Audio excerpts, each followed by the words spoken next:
Hi ಸ್ನೇಹಿತರೆ, ಎಲ್ರಿಗೂ ನಮಸ್ತೆ. ಎಲ್ಲರೂ ಹೇಗಿದ್ದೀರಾ? ತುಂಬ ದಿನ ಆಯಿತು ವೀಡಿಯೋ ಮಾಡಿ, ಕ್ಷಮಿಸಿ. ಎರಡು ವಿಷಯಕ್ಕೆ ನಾನು ಸಾರಿ ಕೇಳಬೇಕು. ಒಂದು, ಆನೆಗಳ ಬಗ್ಗೆ ಮಾಹಿತಿ ಕೊಡೋದಕ್ಕೆ ಸ್ವಲ್ಪ ತಡ ಆಯಿತು, ನನಗೆ ಕಾರಣ ಹೇಳ್ತೀನಿ. ಮತ್ತು ಇನ್ನೊಂದು, KSRTC ಬಗ್ಗೆ ನನ್ನಲ್ಲಿ ಫುಲ್ಲು ಅಲ್ಲಿ ಹಾಸನಲ್ಲಿ ಟ್ರ್ಯಾಕ್ ಎಲ್ಲ ಫುಲ್ ವೀಡಿಯೋ ಮಾಡಾಕ್ತೀನಿ ಅಂತ ಹೇಳಿದ್ದೆ. ಆ ವಿಚಾರವಾಗಿ ಸ್ವಲ್ಪ ಓಡಾಡ್ತಾ ಇದ್ದೆ, ಹಂಗಾಗಿ ಸ್ವಲ್ಪ ತಡ ಆಯಿತು. ಯಾರು ಬೇಜಾರು ಮಾಡ್ಕೋಬೇಡಿ. ನನಗೂ ಸ್ವಲ್ಪ ಕೆಲಸಗಳಿದ್ದು ಟೈಮ್ ಸಿಗಲಿಲ್ಲ. ತುಂಬ ದಿನ ಆಯಿತು ಅನಿಸುತ್ತೆ ವೀಡಿಯೋ ಮಾಡಿ. ಯಾರು ನನ್ನ ಸ್ನೇಹಿತರು ಎಲ್ಲೂ ಹೋಗಬೇಡಿ, ಇಲ್ಲೇ ಇರಿ. ಸ್ವಲ್ಪ ತಡ ಆಯಿತು, ಬೇಜಾರು ಮಾಡ್ಕೋಬೇಡಿ. ಅದೇ ಕೇಳ್ತಾ ಇದ್ರಲ್ಲ, ಯಾಕೆ ಏನಾಯಿತು, ಕಾರ್ಯಾಚರಣೆ ಸ್ಟಾಪ್ ಮಾಡಿದ್ದಾರೆ, ವೀಡಿಯೋ ಮಾಡ್ತಿಲ್ಲ, ಇನ್ನೇನು ಸ್ಟಾರ್ಟ್ ಆಯಿತು ಲಾಸ್ಟ್ ಮಂತ್ ಅಂತ ಹೇಳಿದ್ರಿ, ಫೆಬ್ರವರಿ ಎಂಡಲ್ಲಿ ಸ್ಟಾರ್ಟ್ ಆಗುತ್ತೆ ಅಂತ ಹೇಳಿದ್ರಿ, ಆಗಲಿಲ್ಲ, ಬರೀ ಸುಳ್ಳು ಅಂತೆಲ್ಲ ತುಂಬ ಜನ ಕೇಳ್ತಾಯಿದ್ರು. ಕ್ಷಮಿಸಿ. ಅದು ಏನಾಯಿತು ಅಂದರೆ, ಕರಡಿ ಆನೆ ಹಿಡಿಬೇಕು ಅಂತೆಲ್ಲ ಪ್ಲ್ಯಾನ್ ಆಗಿ ಹೊರಟಿದ್ದು ನಿಜ. ಅದರಲ್ಲಿ ಏನಾಗುತ್ತೆ ಅಂದರೆ, ಕರಡಿ ಆನೆ ಬಂದು ಬೇರೆ ಗುಂಪ ಸೇರ್ಕೊಂಡ್ಬಿಡುತ್ತೆ. ಈಗ ಯಾವಾಗ ಕಾರ್ಯಾಚರಣೆ ಫೆಬ್ರವರಿ ಎಂಡಲ್ಲಿ ಮಾಡಬೇಕು ಅಂತ ಅಂದ್ಕೊಂಡಿದ್ರು ಅಂದರೆ, ಬಟ್ ತಯಾರಿ ನಡೀತಾಯಿತ್ತು ಅಷ್ಟೇ, ಬಟ್ ಎಲ್ಲ ಏನು ರೆಡಿ ಮಾಡ್ಕೊಂಡು ಹೊರಟಿರಲಿಲ್ಲ. ಆ ಟೈಮಲ್ಲಿ ಈ ಕರಡಿ ಆನೆ ಹೋಗಿ ಮತ್ತೆ ಬೇರೆ ಗುಂಪು ಆನೆಗಳ ಜೊತೆ ಸೇರ್ಕೊಂಡ್ಬಿಟ್ಟಿತ್ತು. ಈ 10-15 ಆನೆಗಳ ಜೊತೆ ಅದು ಕೂಡ ಸ್ವಲ್ಪ ದಿನ ಸೇರ್ಕೊಂಡ್ಬಿಟ್ಟಿತ್ತು. ಹಂಗಾಗಿ ಅದನ್ನು ಹಿಡಿಯೋಕ್ಕೆ ಸ್ವಲ್ಪ ಕಷ್ಟ ಆಗುತ್ತೆ ಅಂತ ಗೊತ್ತಾಯಿತು. ಹಾಗಾಗಿ ಇರಲಿ, ಪರವಾಗಿಲ್ಲ, ಸ್ವಲ್ಪ ದಿನ ಕಳೀಲಿ ಅಂದ್ಬಿಟ್ಟು ಸ್ವಲ್ಪ ವೆಯ್ಟ್ ಮಾಡ್ತಾಯಿದ್ರು. ಈಗ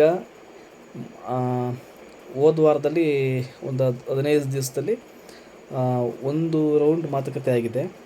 ಈಗ ರೀಸೆಂಟಾಗಿ 3 ಡೇಸ್ ಹಿಂದೆ ಮತ್ತೆ 2ನೇ ಸುತ್ತಿನ ಮಾತುಕತೆ ಆಗಿದೆ.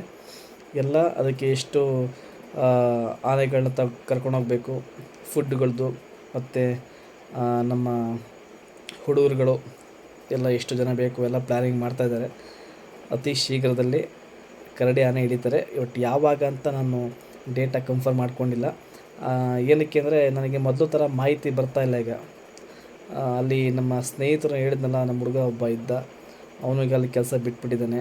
ಅವನು ಹೆಂಗೋ ಮಾಹಿತಿ ಕೊಡ್ತಾಯಿದ್ದ. ಈಗ ನಾನು ಬೇರೆಯವ್ರನ್ನ ಹಿಡಿಬೇಕು, ಮಾಹಿತಿ ಬೇಕು ಅಂದರೆ. ಆನೆಗಳ ಬಗ್ಗೆ ವೀಡಿಯೋ ಮಾಡಬೇಕು ಅಂದರೆ ಕ್ಯಾಂಪ್ ಮಾಡಿದಾಗ ಅಲ್ಲೇ ಹೋಗಿ ವೀಡಿಯೋ ಮಾಡಿ ಹಾಕ್ಬೋದು. ಬಟ್ ಯಾವತ್ತು ಏನು ಅಂತ ಅದ್ರ ಬಗ್ಗೆ ಮಾಹಿತಿ ಕೊಡಬೇಕು ಅಂದಾಗ ನನಗೂ ಸ್ವಲ್ಪ ಬೇರೆ ಕಡೆಯಿಂದ ಮಾಹಿತಿ ಬೇಕಾಗುತ್ತೆ. ಅವರು ಕೂಡ ಈಗ ಕೆಲಸ ಬಿಟ್ಬಿಟ್ಟಿದ್ದಾನೆ. ಹಂಗಾಗಿ ನಾನು ಸ್ವಲ್ಪ ಈಗ ಕಾರ್ಯಾಚರಣೆ ಎಲ್ಲಿ, ಯಾವಾಗ, ಯಾವ ಆನೆ ಹಿಡಿತಾರೆ, ಯಾವ್ಯಾವ ಆನೆ ಹೋಗುತ್ತೆ ಹಿಡಿಯೋಕ್ಕೆ, ಇದ್ರ ಬಗ್ಗೆ ಸ್ವಲ್ಪ ಮಾಹಿತಿ ಬೇಕು. ನೋಡೋಣ, ಟ್ರೈ ಮಾಡ್ತಾಯಿದ್ದೀನಿ. ಮತ್ತು ಅವರ ಇನ್ನೊಬ್ಬರು ಬೇರೆಯವ್ರ ಕಡೆಯಿಂದ ನಂಬರ್ ತೊಗೊಂಡು ಯಾರು ಪರಿಚಯ ಇದ್ದರೆ ಅಲ್ಲಿ ಆಫೀಸರ್ಗಳದ್ದು ಆ ಥರ ಎಲ್ಲ ಕಾಂಟ್ಯಾಕ್ಟ್ ಮಾಡೋಕ್ಕೆ ಪ್ರಯತ್ನ ಪಡ್ತಾಯಿದ್ದೀನಿ. ನನಗೆ ಬಂದಿದ್ದ ಮಾಹಿತಿ ಈಗ ಮತ್ತೆ ಈಗ ಕಾರ್ಯಾಚರಣೆ ಮಾಡಿಸೋಕ್ಕೆ ಮೊನ್ನೆ ಏನೋ ಮೀಟಿಂಗ್ ಆಗಿದೆ ಅಂತೆ. ಅತಿ ಶೀಘ್ರದಲ್ಲಿ ಅಂದರೆ ನನ್ನ ಪ್ರಕಾರ ಈ ಮಂತಲ್ಲೇ ಕರಡಿ ಆನೆ ಹಿಡಿಯೋಕ್ಕೆ ಪ್ಲ್ಯಾನ್ ಆಗಿದೆ ಅಂತ ಹೇಳ್ತಾಯಿದ್ದಾರೆ. ಆಲ್ಮೋಸ್ಟ್ ನಾನು ಅಂದ್ಕೊಂಡಿದ್ದೀನಿ ಈ ಮಂತಲ್ಲಿ ಆಗುತ್ತೆ ಅಂತ ಅಂದ್ಕೊಂಡಿದ್ದೀನಿ. ಆದಷ್ಟು ಬೇಗ ಅಪ್ಡೇಟ್ ಕೊಡ್ತೀನಿ, ಯಾವಾಗ ಅಂತ ನಿಮಗೆ ವಿಷಯ ತಿಳಿಸ್ತೀನಿ. ದಯವಿಟ್ಟು ಯಾರು ತಪ್ಪು ತಿಳ್ಕೊಬೇಡಿ, ಸುಳ್ಳು ಹೇಳ್ತಾರೆ ನೋಡಿ. ನಾನು ಯಾವತ್ತೂ ಸುಳ್ಳು ಹೇಳಿದೆ, ಯಾವುದೂ ಸುಳ್ಳು ಆಗಿಲ್ಲ. ಬಟ್ ಈಗ ಫೆಬ್ರವರಿ ಎಂಡಲ್ಲಿ ಆಗಬೇಕಿದ್ದು ಆ ಕರಡಿ ಆನೆ ಬೇರೆ ಗುಂಪು ಆನೆಗಳ ಜೊತೆ ಸೇರ್ಕೊಂತ ಅನ್ನೋ ಕಾರಣಕ್ಕಷ್ಟೇ ಅದು ಕ್ಯಾನ್ಸಲ್ ಆಗಿದೆ. ಬಟ್ ಅದು ಬಿಟ್ಟು ಬೇರೆ ಏನೂ ನಾನು ಕೊಟ್ಟಿದ್ದ ಮಾಹಿತಿ ಯಾವುದೂ ತಪ್ಪಾಗಿಲ್ಲ. ದಯವಿಟ್ಟು ಏನೂ ಅಂದ್ಕೊಂಬೇಡಿ.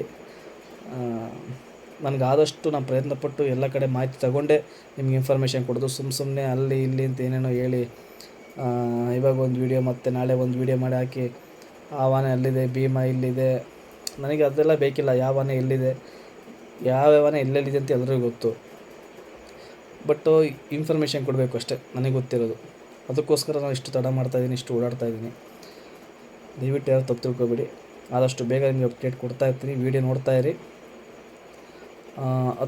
ಈ ಮಂತಲ್ಲೇ ಕನ್ಫರ್ಮ್, ಈ ಮಂತಲ್ಲಿ ಕರಡಿ ಆನೆ ಹಿಡಿತಾರೆ. ಅದನ್ನು ನಾನು ನಿಮಗೆ ತಿಳಿಸ್ತೀನಿ ಯಾವಾಗ ಅಂತ. ಹೊಸ್ದಾಗಿ ನೋಡೋರು ದಯವಿಟ್ಟು ನನ್ನ ಚಾನಲ್ ಸಬ್ಸ್ಕ್ರೈಬ್ ಮಾಡ್ಕೊಳ್ಳಿ. ಯಾರ್ಯಾರು ಸಬ್ಸ್ಕ್ರೈಬ್ ಮಾಡ್ಕೊಂಡಿದ್ದೀರ ನನ್ನ ಚಾನಲ್ನ, ನಿಮಗೆಲ್ಲ ಧನ್ಯವಾದಗಳು. ದಯವಿಟ್ಟು ಇಷ್ಟು ದಿನ ತಡ ಇತ್ತು ವೀಡಿಯೋ ಮಾಡೋಕ್ಕೆ, ಬೇಜಾರು ಮಾಡ್ಕೋಬೇಡಿ ಯಾರು. ಆರಾಮಾಗಿರಿ. ಎಲ್ಲ ವಿವರಣೆ ನಾನು ಕೊಡ್ತೀನಿ ನಿಮಗೆ.